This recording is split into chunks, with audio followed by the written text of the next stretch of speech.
आज का हमारा टॉपिक जो है वो कार्डियोवैस्कुलर डिसऑर्डर्स है। हम स्टार्ट लेते हैं। कार्डियोवैस्कुलर डिसऑर्डर्स का मतलब ये है, कार्डियो का मतलब जहाँ भी वर्ड आ जाए उसका मतलब होता है हार्ट। ठीक है, कार्डियो के वर्ड का मतलब है हमारे पास हार्ट, और जो वेस्कुलर है मतलब ब्लड वेसल्स हैं जिसमें आर्टरीज, वेन्स, कैपिलरीज वगैरह आ जाती हैं। तो कार्डियो, हार्ट या वेसल से रिलेटेड जो डिसऑर्डर्स होंगे उनको हमने पढ़ना है। सबसे पहले है थ्रोम्बस। थ्रोम्बस और एम्बोलिस, ये दो वर्ड्स हैं, मैं आपको ये समझा दूँ पहले, थोड़ा सा इसका आइडिया ले लें, फिर हम इसको बुक से रीड करेंगे। देखें, थ्रोम्बस जो है, अगर मिसाल के तौर पर ब्लड वेसल है, ठीक है, इसके अंदर कोई चीज़, फैट्स या कोई चीज़ ऐसे आके डिपॉजिट हो जाए तो इसको हम कहेंगे कि थ्रोम्बस है। अब क्या हो रहा है इससे कि ब्लड, देखें, ब्लड के गुजरने के लिए जगह बहुत कम हो गई है। अगर यही थ्रोम्बस यहाँ से निकले, यहाँ से निकल के ये कोई और आर्टरी है बॉडी की, उसमें जाके डिपॉजिट हो जाए तो इसको कहेंगे एम्बोलस। एम्बोलस ये है कि वो ट्रैवल करके जा रहा है, थ्रोम्बस है कि वो एक जगह पर मौजूद है जहाँ पर वो बना है। ठीक है, तो थ्रोम्बस को हम पढ़ते हैं कि थ्रोम्बस का क्या है कि the formation of blood clot, ये इसको थ्रोम्बस कह रहे हैं, with an intact blood vessel is initiated by atherosclerotic plaque. Atherosclerotic plaque क्या है? ये प्लैग वही है जो मैंने आपको बताया है कि कोई जैसे अगर ब्लड वेसल है, इसमें कोई भी प्लैग बन जाए, कोई भी ऐसी हिंड्रेंस बन जाए, उसको हम एथेरोक्लोटिक प्लैग कह रहे हैं। यूजुअली कोलेस्ट्रॉल वगैरह से होता है, और इसका मैकेनिज्म ये होता है कि ब्लड वेसल के जो सेल्स हैं, जैसे ब्लड वेसल के सेल हैं एंडोथेलियल सेल, इसमें डैमेज हो जाए, यहाँ पर प्लेटलेट्स, मैक्रोफेजेस आगे जमा हो जाते हैं और वो एक प्लैग बना लेते हैं, इसको हम एथेरोक्लोटिक प्लैग कहते हैं।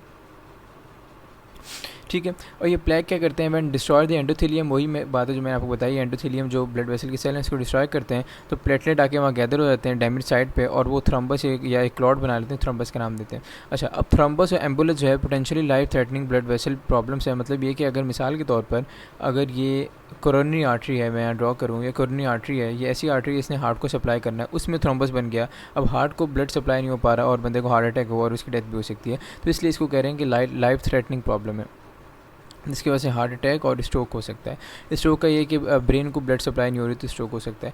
ठीक है, अच्छा, इसकी वजह से ब्लड फ्लो जो है वो कम हो जाएगा, मैं आपको ये चीज़ समझा चुका हूँ। और एम्बुलेंस क्या है? Any foreign material that travels with in the body, वही मैंने आपको बात समझाई है कि थ्रोम्बस एक जगह पर है, और एम्बुलेंस क्या है? वो थ्रोम्बस डिस्टॉर्ज होकर कहीं और कोई और ब्लड वेसल में चला जाए, उसको हम कहते हैं कि ये क्या हो गया, ये एम्बुलेंस हो गया। अच्छा, अब यहाँ पर इस डायग्राम से उन्होंने शो किया हुआ है कि ये ब्लड क्लॉट है जिसको हम थ्रोम्बस का नाम दे रहे हैं। ठीक है, और ये fragment of blood clot ambulance travelling through the when, और ये यहाँ पे देखें डिसलॉज हो गया, अब ये जा रहे वेन से ट्रैवल करके कहीं और जगह जाके डिपॉजिट होगा, तो उसको हम एम्बुलेंस का नाम दे देंगे। ठीक है, अच्छा, इसके बाद हमारे पास अगला जो टॉपिक है वो एथेरोक्लोसिस है। ऊपर हमने पढ़ा है कि ड्यू टू एथेरोक्लोसिस ही हमारे पास थ्रोम्बस बन रहा है। अब एथेरोक्लोसिस क्या था, मैं आपको दोबारा बता देता हूँ। बताया मैंने कि अगर ये ब्लड वेसल है, इसके अंदर कुछ डिपॉजिट हो जाए, इसको हम एथेरोक्लोसिस कह रहे हैं। और ये कैसे होती है कि एंडोथेलियल सेल के डैमेज हो जाए, वहाँ प्लेटलेट्स और मैक्रोफेजेस आके जमा हो जाते हैं और वो एक प्लैग बना लेते हैं, इसको एथेरोक्लोटिक प्लैग कह रहे हैं। ठीक है, अब एथेरोक्लोसिस का बता रहे हैं क्या है? It is the disease of arterial wall. ठीक है, आर्टेरियल वॉल जैसे हमने पढ़ा है कि पिछली वीडियोज़ में पढ़ा है हमने कि आर्टरी अगर ये, इसकी तीन होती हैं, लेयर्स होती हैं। एक ट्यूनिका इंटीमा होती है जो अंदर वाली लेयर होती है, मिडिल लेयर होती है मस्कुलर ट्यूनिका मीडिया कहते हैं, आउटर लेयर होती है ट्यूनिका एक्सटर्ना कहते हैं। ठीक है, तो जो ट्यूनिका इंटीमा में मतलब इनर लेयर में डिजीज़ है इनर लेयर की, which loses it elasticity and gradually inner layer thickness causing narrowing of the artery. वही चीज़ है, एक्चुअली कुछ डिफरेंट नहीं है, वो वर्डिंग का इन्होंने आगे पीछे खेला है कि अगर ये इनर लेयर है, अंदर वाली लेयर है, इसकी थिकनिंग हो जाए, थिकनिंग की वजह से डिपोजिशन हो जाए, और यहाँ पर ब्लड वेसल का जो ब्लड का फ्लो है वो कम हो जाए, ये थिकनिंग की वजह से, इसको हम एथेरोक्लोसिस कहते हैं। ये नैरोइंग क्यों हो रही है? फॉर्मेशन ऑफ फैटी रीजन्स, मैंने आपको बताया है, फैट्स आके डिपॉजिट हो जाए, इसकी वजह से हो सकता है, जिसको हम एथेरोमेटस प्लैग कहते हैं। The inner lining of arteries, वही टीनिका इंटेमा में हो रही है, तो इनर लाइनिंग ऑफ आर्टरीज को हम कह रहे हैं। अब ये जो प्लैग्स हैं, जो फैटी प्लैग्स हैं, किस वजह से बनते हैं? आपको पता है लिपिड्स के कुछ कंपोनेंट्स होते हैं, अगर आपने कभी लिपिड प्रोफाइल कराया हो तो उसके कंपोनेंट होते हैं, जैसे एचडीएल होता है जिसको हम गुड कोलेस्ट्रॉल कहते हैं, एलडीएल होता है जिसको हम बैड कोलेस्ट्रॉल कहते हैं, उसके बाद ट्राइग्लिसराइड्स होते हैं। तो अगर ये एलडीएल जो बैड कोलेस्ट्रॉल है ये बॉडी में ज़्यादा हो जाए तो वो डिपॉजिट होने लग जाता है और एथेरोक्लोसिस हो जाता है। तो ये एलडीएल की वजह से लिपोप्रोटीन, एलडीएल या कोलेस्ट्रॉल भी बॉडी में ज़्यादा हो तो उसकी वजह से हो सकता है, और कभी कभार प्रोटीन भी हो सकती है। और कौन सी चीज़ें हो सकती हैं? मसल डिकेइंग मसल सेल्स हो सकते हैं, फिब्रस टिश्यू हो सकते हैं, और ब्लड प्लेटलेट्स भी हो सकते हैं, कभी कभी कैल्शियम भी मिल सकता है। तो मेन हमने याद रखना है, मेन जो चीज़ें हैं एलडीएल और कोलेस्ट्रॉल है, बाकी जो चीज़ें हैं वो भी कंट्रीब्यूट करती हैं। अच्छा, उसके बाद इससे क्या होगा? आर्टरीज जो एक्सट्रीमली हार्ड हो जाएंगी। जाहिर है अगर कोई आर्टरी है उसके अंदर ब्लॉकेज आ गई और वो थिक हो गई तो आर्टरी तो हार्ड हो जाएगी, ऑब्वियस सी बात है। आर्टरीज एक्सट्रीमली हार्ड हो जाती हैं और डिजीज़ को हम कहते हैं एथेरोक्लोसिस, और सिंपली हम इसको भी कह सकते हैं कि हार्डनिंग ऑफ आर्टरीज हो गई है। तो कुछ इसमें ऐसे मुश्किल नहीं है, बस ये जो आपने चीज़ ध्यान में रखनी है, मैं आपको यहाँ थोड़ा सा और एक्सप्लेन कर देता हूँ कि अगर ये आर्टरी है, ठीक है, उस आर्टरी में यहाँ पर एंडोथेलियल डैमेज हुआ जिसकी वजह से प्लेटलेट्स मैक्रोफेजेस आ गए, उन्होंने यहाँ पर प्लैग बना लिया।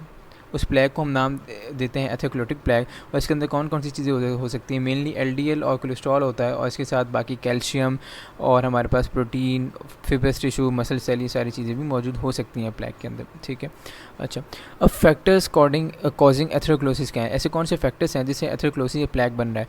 तो इसके अंदर स्मोकिंग आ जाती है, जिसे कहते हैं क्या, स्मोकिंग से हार्ट अटैक का चांस बढ़ जाता है। और यही होता है कि अगर यही एथेरोस्क्लेरोटिक प्लेग कोरोनरी आर्टरी में चला जाए, ऐसी आर्टरी जिसने हार्ट को सप्लाई करना है, तो उससे क्या होगा कि हार्ट की ब्लड सप्लाई नहीं हो पाएगी और हार्ट अटैक हो सकता है। हाइपरटेंशन से क्या होता है कि ब्लड प्रेशर बहुत ज़्यादा होगा। जब ब्लड प्रेशर बहुत ज़्यादा है, अगर मैं ब्लड वेसल बनाऊँ और ब्लड प्रेशर बहुत ज़्यादा है, तो ये वॉल पे ज़्यादा ब्लड लगेगा। जब वॉल पे ज़्यादा ब्लड लगेगा तो वही एंडोथेलियल सेल डैमेज होंगे, वो पूरा प्रोसेस चल पड़ेगा, जिसमें मैक्रोफेजेस आ रहे हैं और वो पूरा प्लेग बन रहे हैं, ठीक है। मेल में ज़्यादा होता है, ओबेसिटी से ज़्यादा होगा। ज़ाहिर है ओबेसिटी ऐसी चीज़ है कि जिसके अंदर हमारे पास एलडीएल और कोलेस्ट्रॉल के लेवल बढ़ जाएंगे। जब इनके लेवल बढ़ेंगे तो वो डिपॉजिट होने शुरू हो जाएंगे और वो एथेरोस्क्लेरोटिक प्लेग बन जाएगा। फिजिकल इनएक्टिविटी से भी यही होता है, फिजिकल इनएक्टिव होगा बंदा तो उसकी वेट बढ़ेगा, ओबेसिटी होगा तो वही मैकेनिज्म चलेगा। उसके बाद हाई सीरम कोलेस्ट्रॉल का तो आप समझ गए होंगे, कोलेस्ट्रॉल ज़्यादा तो वो डिपॉजिट होने लग जाएगा। उसके बाद हमारे पास सीवियर डायबिटीज़ है, ग्लूकोज बॉडी में बहुत ज़्यादा हो तो उसकी वजह से भी सारे मसले हो सकते हैं। ज़्यादा ग्लूकोज ज़्यादा है बॉडी में और डायबिटीज़ कंट्रोल नहीं हो रही, तो डायबिटीज़ एक ऐसी चीज़ है जो कि हर बॉडी का ऑलमोस्ट हर ऑर्गन को डैमेज करती है, तो ब्लड वेसल को भी डैमेज करेगी और इसकी वजह से प्लेग्स बनेंगे। फैमिली हिस्ट्री भी हो सकती है आर्टरियल डिजीज़ की, पूरी फैमिली में ऐसी डिजीज़ चल रही है, उसकी वजह से भी हो सकता है। और ये भी हो सकता है एक बंदे के बहुत एनजियस है या बहुत अग्रेसिव, बहुत तेज़ पर्सनैलिटी है, उसकी वजह से भी हो सकता है। ज़्यादा बहुत तेज़ एनजियस पर्सनैलिटी है उसका, ऐसे लोगों में यूजुअली ब्लड प्रेशर बढ़ने का भी प्रॉब्लम होता है, तो ये सारी चीज़ें इसमें हो सकती हैं। उसके बाद एथेरोस्क्लेरोटिक प्लेग का जो चांस है वो एज के साथ बढ़ जाता है। देखिए एजिंग के साथ हमारी जैसे एज बढ़ती आती है, ओवरऑल बॉडी के फंक्शन कम होते जाते हैं। उसका रीज़न ये है कि अगर जैसे ये ब्लड वेसल है, जैसे मैं दोबारा एक बार ड्रॉ कर दूँगा, ये ब्लड वेसल है और ब्लड वेसल कुछ टाइम के बाद ब्लड वेसल की थिकनिंग होना शुरू हो जाएगी, क्योंकि ब्लड इतना फ्लो हमारे बहुत जो एज के, जैसे मिसाल के तौर पर बंदा 50 साल से 50 साल का है, 50 साल से उसकी वेसल में ब्लड फ्लो कर रहा है, तो उसकी वजह से हार्डनिंग होने लग जाएगी ब्लड वेसल्स की, इसकी वजह से एथेरोस्क्लेरोसिस का चांस बढ़ जाएगा, ठीक है। तो ये वाला टॉपिक हमारा यहाँ पर एंड होता है।